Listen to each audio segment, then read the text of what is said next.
Bonjour, je me présente, je suis Mohamed Ami, je suis le délégué syndical CFTC et on voulait vous faire cette vidéo pour vous expliquer pourquoi on n'a pas signé la NAO.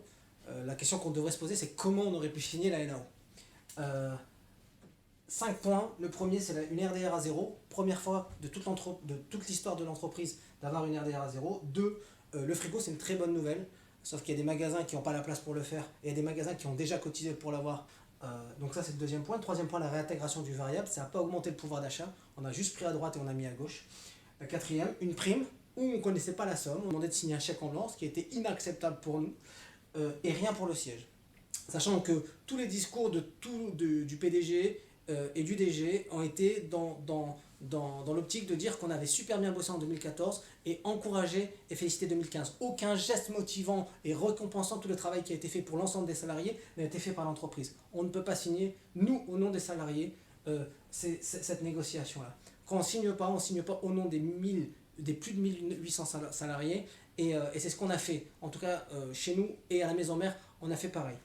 Ce qu'il faut savoir, c'est que la loi dit une chose qui est importante, c'est que pour que ce soit appliqué, il faut qu'il y ait soit une organisation syndicale qui signe, d'accord, et c'est ce qui s'est passé chez nous. À la maison mère, il n'y a aucune organisation syndicale qui a signé.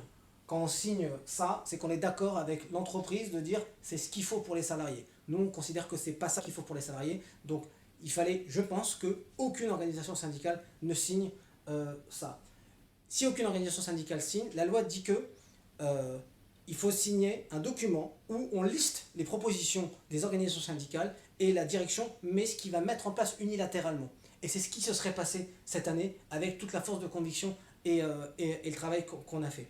C'est ce qui s'est passé à notre maison mère. Aucune organisation syndicale n'a signé et ils ont quand même mis en place qu'ils ont négocié de façon unilatérale de la part de la direction. Voilà pourquoi on n'a pas signé. Voilà comment on aurait pu signer cette négociation. Voilà, je vous remercie en tout cas de votre écoute et je vous dis à très bientôt et surtout votez comme vous êtes.